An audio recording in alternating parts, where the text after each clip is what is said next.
Hi guys, welcome back to my channel and Happy New Year. Today is the 1st of January and yeah, I hope you had an amazing Christmas break and I hope you have an amazing 2025. So I thought what best way to start the year than showing you my favorite books of 2024, which they're all here. I honestly haven't read as much as I wanted to this year, but that's okay with me. I don't want to make reading kind of like I have to hit a certain goal. If you do that, that's fine. It just doesn't work for me because I like to kind of delve into my other hobbies. And so yeah, I thought today would be good to show you my favorite books of 2024. And there's a bit of everything here, some non-fiction, some fiction, a bit of self-help, a bit of nature books. But yeah, let's get started. So yeah, I'm wearing my pajama because why not? I don't work today because it's a bank holiday, so just want to stay in my pajama, to be honest. Anyways, let's start with the first book that I have. So the first book that I have here for you today is Drive Your Plow Over the Bones of the Dead by Olga Tokarczuk. I think it's pronounced that way. Please correct me if I'm wrong. But this book surprised me a lot. So it's a quirky, dark, and thought-provoking read that focuses around this old lady called Janina, who lives in a small town in Poland. Actually, I don't think it's Poland. I think it was the Czech Republic. Anyway, somewhere in Europe. And she's super passionate about animal rights, and she's very into astrology, which is something I feel like I don't really see, like old people in books that are into astrology. Suddenly, some very bizarre deaths start happening in the area, affecting some animals, and she starts getting involved in the mystery. And along the way that she starts getting involved in mystery, she shares with us some stories about justice and animal rights, etc. It's a kind of eerie read and will totally mess up with your idea of what's right and what's wrong. Let me see if I can find a quote here. So there are some people at whom one only has to glance for one's throat to tighten and one's eyes to fill with tears of emotion. These people make one feel as if a stronger memory of our former innocence remains in them, as if they were a freak of nature, not entirely battered by the fall. Perhaps they are messengers, like the servants who find a lost prince who's unaware of his origins, show him the robe that he wore in his native country, and remind him how to return home. Yeah, it's very beautiful. 100% recommend this one. Next, we have a kind of classic. This is Meditations by Marcus Aurelius, and this was definitely one of my favorite books of 2024. I read this when I was at the beach in Mallorca. It was such an easy read, surprisingly. I thought, because it's a classic, it might be a little bit hard to digest, but it was very easy to read. It's basically a classic or timeless guide to staying calm, find purpose, and staying grounded, no matter what life throws at you. So obviously written by the Roman Emperor Marcus Aurelius, and I feel like this is a very practical self-help book. It's crazy that this is written such a long time ago because the thoughts and ideas, self-help related, are very usable nowadays, which is amazing. So yeah, this was an amazing book to read, and it was full of really good quotes. I'm going to try to find some. Imagine you were dead or had not lived before this moment. Now view the rest of your life as a bonus and live it as nature directs. It's just so beautifully written.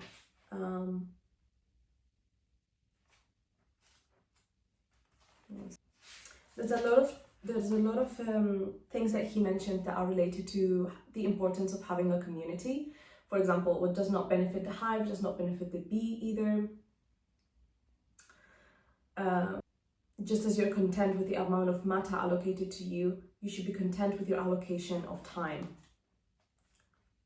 Do not waste the remaining part of your life in thoughts about other people. It makes you stray from the close watch on your own directing mind. This is amazing. Honestly, better than any self-help book that I've ever read, to be honest. Next up is Braiding Sweetgrass. This is by Robin Wall Kimmerer, and it is a beautiful, beautiful, beautiful mix of science and indigenous knowledge about our place in the world, our connection to nature, plants, etc. It's written by Robin Wall, who is a botanist, and she's also part of the Potawatomi, I think it's called Potawatomi Nation. And it's just beautiful to hear from the perspective of an indigenous person about their traditions and their philosophy when it comes to nature. It's written in a very poetic way, and I found it very, very inspiring. I feel like if you're into kind of a nature type of living, sustainability, etc., this is a must read. I think we have a lot to learn from indigenous peoples, and yeah, it was really good. If you're interested also in very like naturey books, I'd also recommend Richard Powers' The Overstory. It was actually, yeah, one of my favorite books from last year, but this one also really good. Next, we have a very strong one. This is Agua Viva by Clarice Lispector. Look at that cover.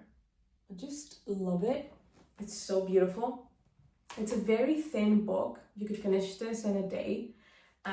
It's a very kind of trippy stream of consciousness type of book. It doesn't follow a plot or a storyline or a timeline. It's kind of a meditation about life, about art, about time and our existence. Like I said, it doesn't follow a plot. It's more like diving into someone's soul or mind and just understanding their existence. It's the type of book that you kind of just read and feel instead of trying to understand what the author means all the time, because a lot of the things are not, a lot of things you kind of have to read between the lines, if that makes sense. Yeah, this is one of my favorite books because I really enjoy this type of writing of stream of consciousness, and I feel like it also affected the way I journaled. Like instead of journaling starting from the start of the day and then going in like a type of timeline, I like to just write what comes to my mind. So yeah, this was really good. It's been a really amazing year when it comes to finding new authors. So this year, 2025, I definitely want to read more of Clarice Lispector's books, and also from Olga Tokarczuk. But yeah, really good. The thing that I really liked about this book is that there were really, really good quotes as well. I feel like I say that about every book, but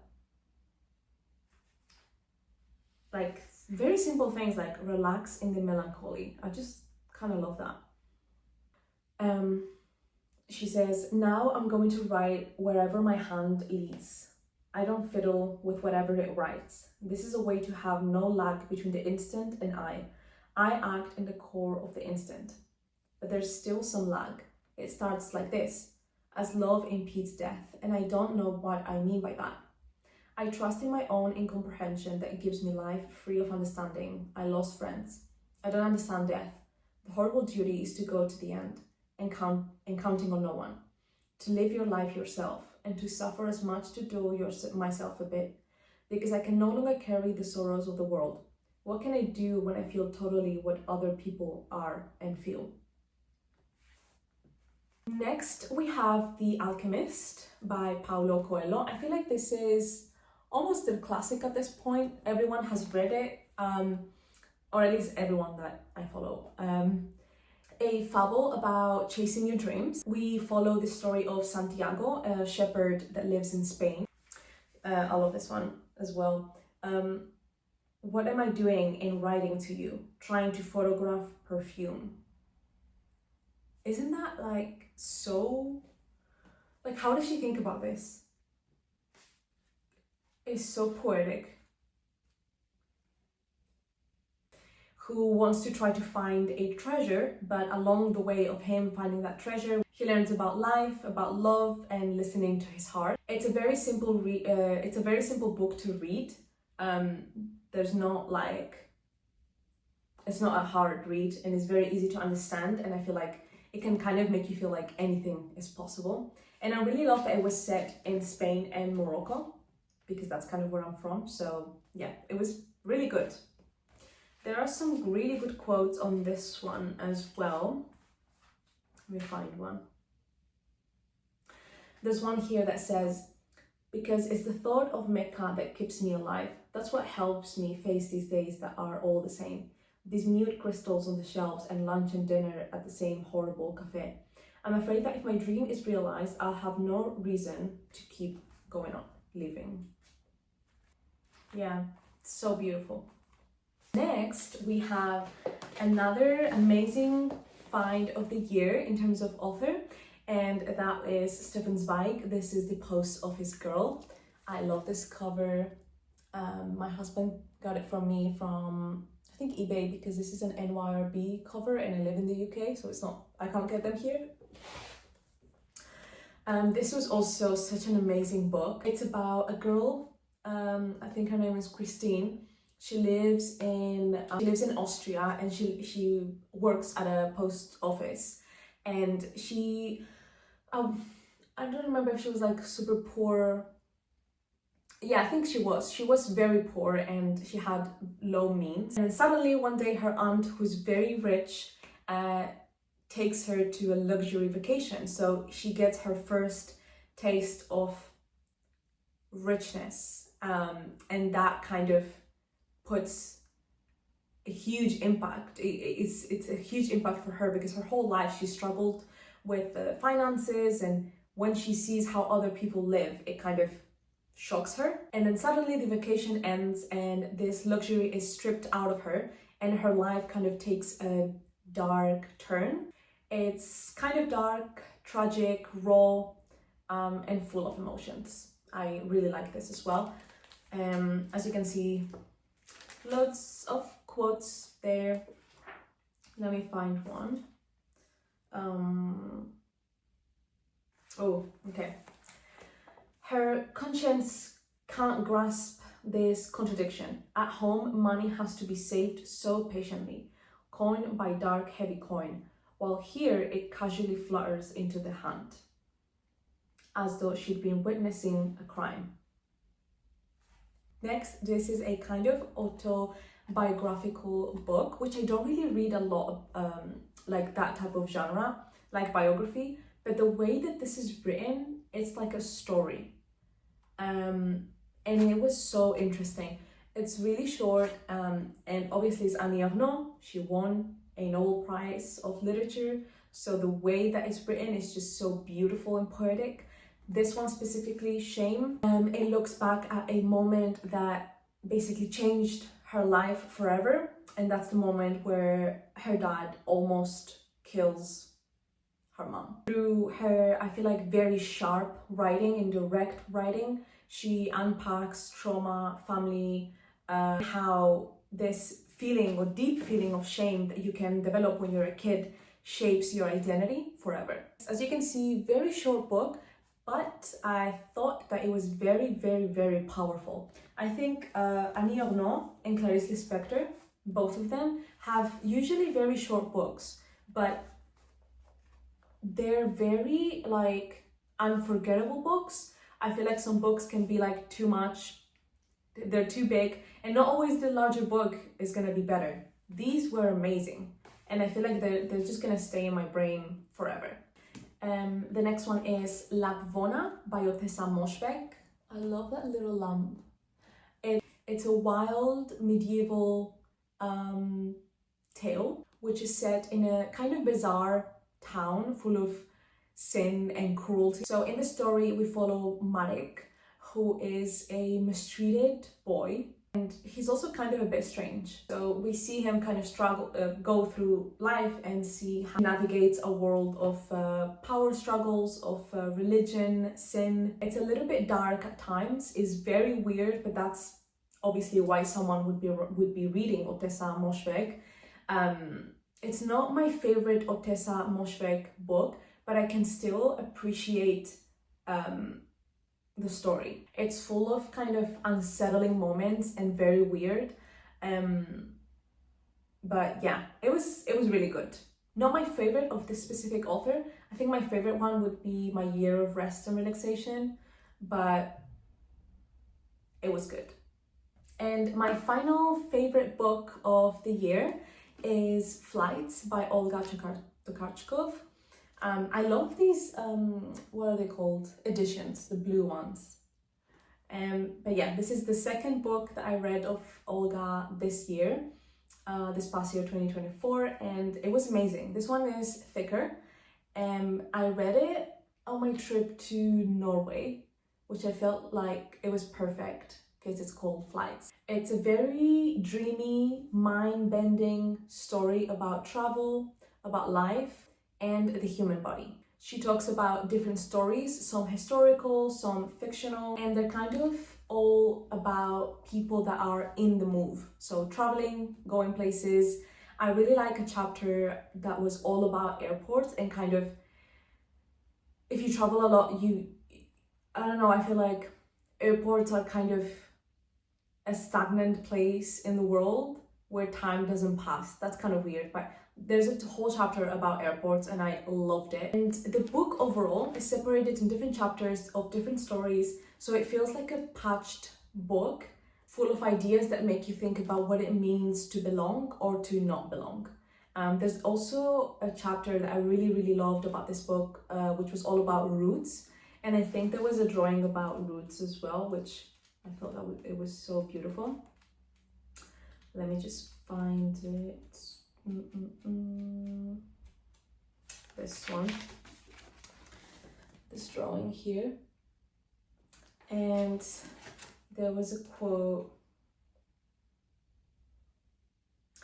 She says, "Standing there on the embankment, staring into the current, I realized that in spite of all the risks involved, a thing in motion will always be better than a thing at rest.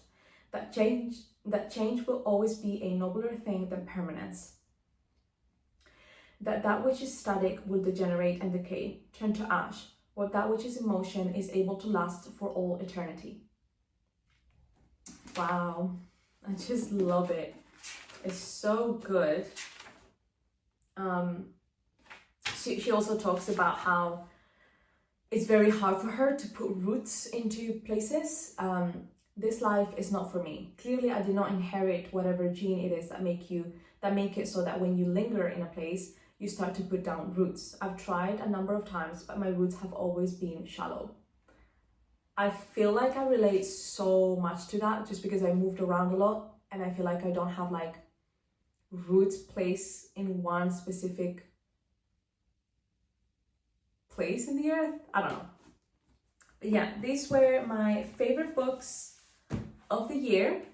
I hope you enjoyed the video. If you read any of these, please let me know. I would love to know your opinions about these books, and yeah, if you could let me know any recommendations for this year.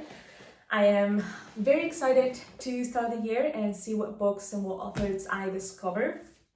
But yeah, that's the end of the video. Thank you so much for watching and Happy New Year. Bye.